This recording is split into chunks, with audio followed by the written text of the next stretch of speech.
Hello बच्चों, सुभागी देवी intermediate college के online class में आज मैं सभी बच्चों का स्वागत करता हूं। कक्षा 9 से 12 तक के बच्चे हिंदी व्याकरण के अंतर्गत छंद पढ़ रहे थे, जिसमें हम संख्या और क्रम तक पढ़ा चुके हैं। चौथा गण आपको पढ़ाना है। आइए आप लोग देखिए गण। गण किसे कहते हैं? पहले गण का अर्थ समझ लीजिए। गण का अर्थ होता है समूह।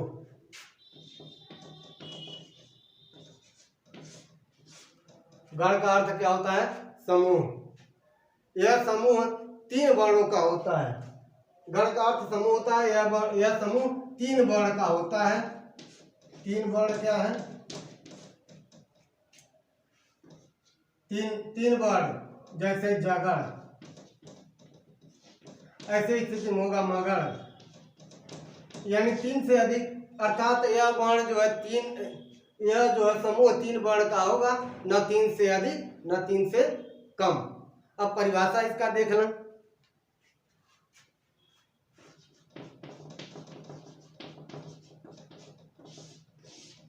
परिभाषा क्या है?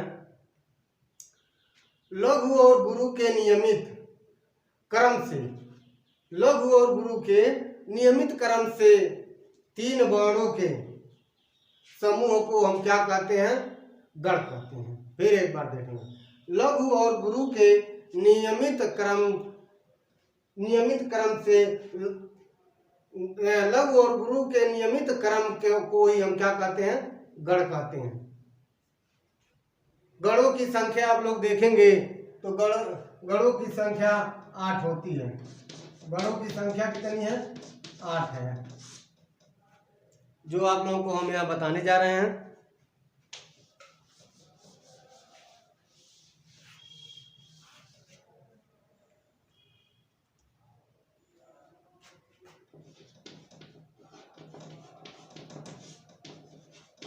गणों की संख्या 8 है। पहला है जगड़, दूसरा है इसके बाद दूसरा यही लिखा मगड़,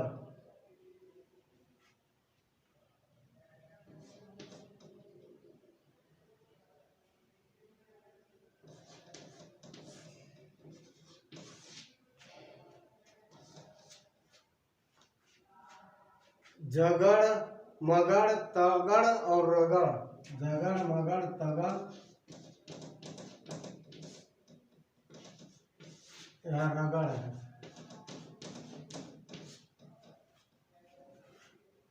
पांचवा, चौथा जगड़, मगड़, तगड़ और रगड़ है। पांचवा है जगड़,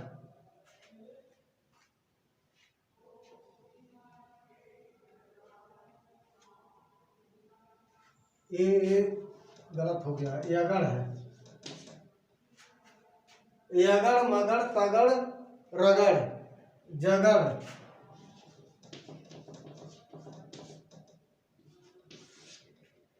जगड़ के पास आपको भगड़,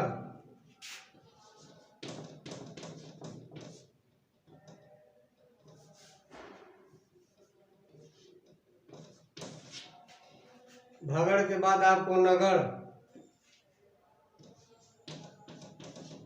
नगड़ के बाद 8वां है सगड़।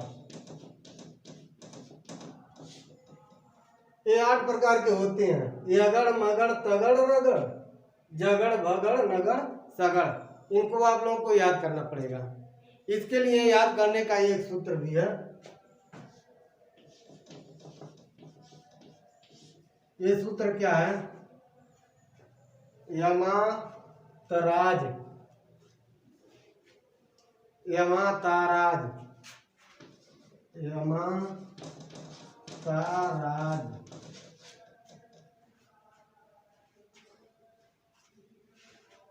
यमाताराज भानस लगा।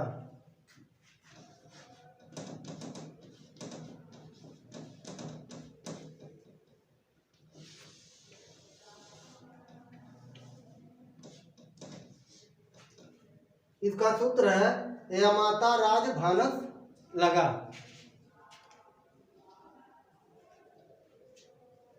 यमाता राज भानस लगा, यही सूत्र है।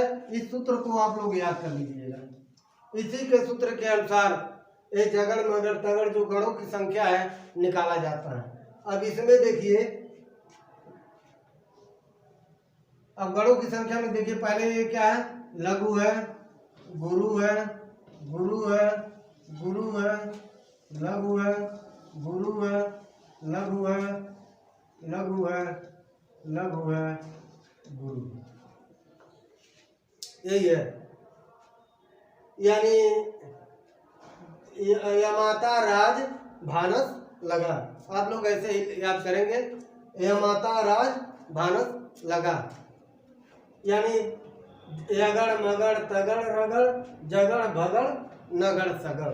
यानी इसका, अब इसको लघु और गुरु को देखेंगे। पहला लघु है, गुरु है, गुरु है, गुरु है, लघु है, गुरु है, लघु है, लघु है, लघु है और गुरु है। अब आपको गत के विषय में बता रहे हैं, इसको आप लोग याद कर लीजिएगा।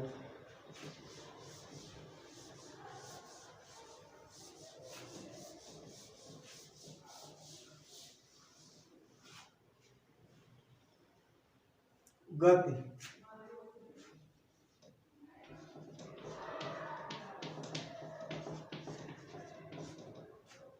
गति क्या है? गति क्या है? छंदों के पढ़ने के प्रवाह या लय को ही हम क्या कहते हैं, गति कहते हैं। यानी छंद को कैसे पढ़ा जाए, किस धारा प्रवाह से पढ़ा जाए, कहाँ उतार हो कहाँ चढ़ाव, वही गति कर, उसी को हम क्या कहते हैं, गति कहते हैं। अर्थात छंदों को पढ़ने के प्रवाह या लय को ही हम क्या कहते हैं, गति। गति का महत्व व्यक्ति के छंदों की अपेक्षा, यानी गति का महत्व व्यक्ति को बड़ी छंदों की अपेक्षा मातृ छंदों में अधिक होता है। गति का परिज्ञान भाषा की प्रकृति, गति का परिज्ञान भाषा की प्रकृति और नाद के परिज्ञान एवं अभ्यास का विचार कराता है। अब आगे देखें, यति। यति किसे कहते हैं?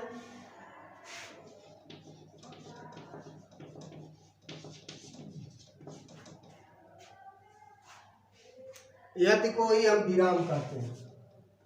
यहाँ विराम लिख देंगे तो और स्पष्ट हो जाएगा।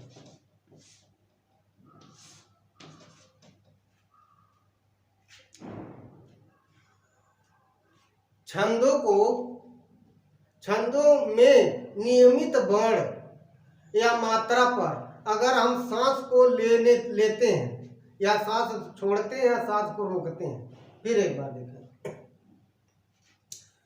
छंदों में नियमित वर्ण या मात्रा पर श्वास लेने के लिए हमें रुकना पड़ता है। छंदों में नियमित वर्ण या मात्रा पर हमें सांस लेने के लिए हम रुकते हैं, ठीक है ना। इसी रुकने की अवस्था को ही हम क्या कहते हैं, यति कहते हैं या विराम कहते हैं। विराम का चिन्ह आप लोग जानते ही हैं, ये पूर्ण विराम है, ये अर्ध विराम है और ये अल्प विराम है। बस यही है यति या विराम। अब आगे देखें, अब इसके बाद है तुक। आठवां क्या है, तुक है।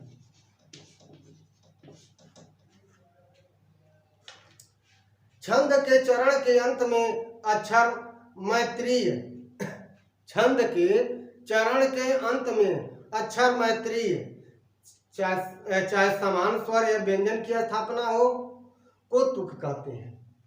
फिर एक बार, छंद के चरण में अक्षर मैत्रीय को ही हम तुक कहते हैं। सबसे सही समझना, छंद के चरण में अक्षर के मैत्रीय को ही हम क्या कहते हैं, तुक कहते हैं। जिस छंद के अंत में जिस जिस छंद के अंत में तुक हो, जिस छंद के अंत में तुक हो उसे हम क्या कहते हैं? तुकांत कहते हैं, तुकांत। और जिस छंद के अंत में तुक नहीं हो उसे अतुकांत कहते हैं। अर्थात तुक दो प्रकार के होते हैं, तुकांत और अतुकांत। यानी जिस चरण के अंत में तुक हो उसे हम तुकांत कहते हैं, और जिस चरण के अंत में तुक न हो उसे अतुकांत कहते हैं। चरण तो समझ ही रहे हैं, अर्थात पद या पाप। अब आगे देखिए, अब आपको पढ़ा रहे हैं वर्णिक छंद, यानी छंद के प्रकार। पहले आप छंद के प्रकार देखें।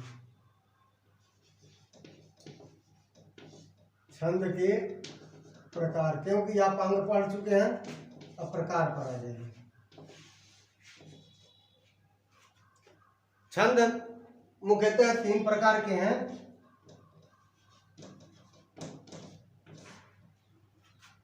पहला छंद मुख्यतः 3 प्रकार के हैं। पहला क्या है? मात्रिक छंद।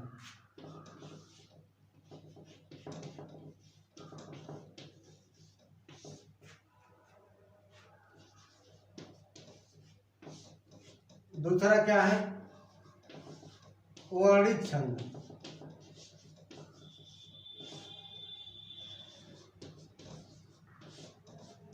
और तीसरा क्या है? मुक्तक छंद।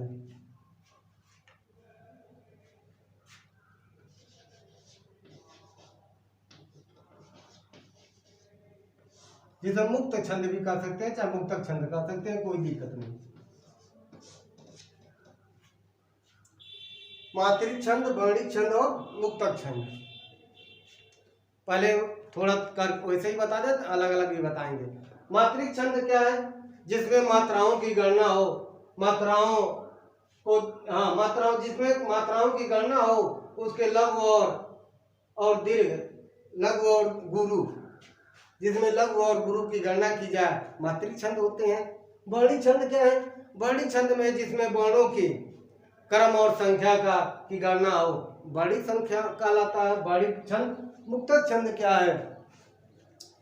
जिसमें न तो मात्रिक हो न तो वर्णिक, यानी इन सब से अलग होता है, उसे हम क्या कहते हैं? मुक्तक छंद कहते हैं।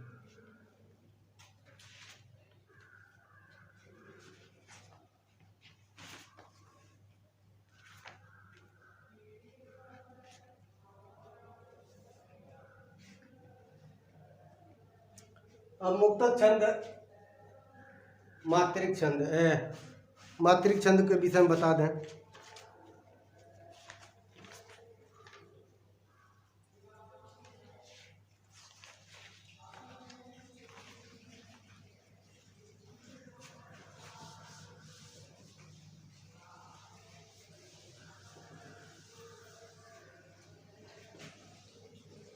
मात्रिक छंद की परिभाषा तो आपको बताए हैं, लेकिन एक बार फिर बता दे रहे हैं।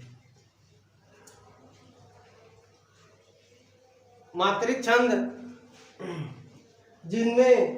जिस छंद में मात्राओं की गणना की जाए, जिस छंद में लघु और गुरु मात्राओं की क्रम से गणना की जाए, उसे हम क्या कहते हैं? मात्रिक छंद। मात्रिक छंद आपको 3 प्रकार के होते हैं।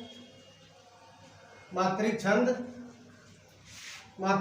के प्रकार, चलिए वही लिख दें। मात्रिक छंद 3 प्रकार के होते हैं।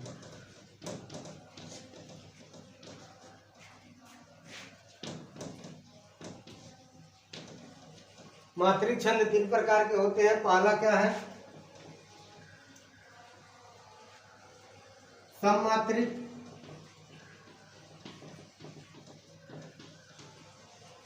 सममात्रिक छंद।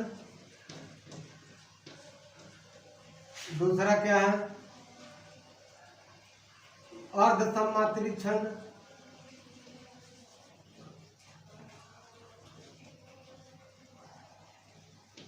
अर्ध सम मात्रिक छंद,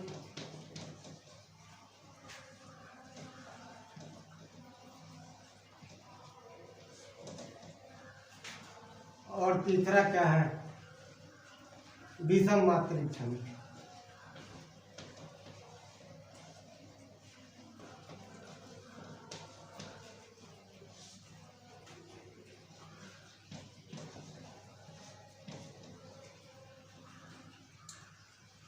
कौन कौन होते हैं, सममात्रिक छंद, अर्ध सममात्रिक छंद और विषम मात्रिक छंद।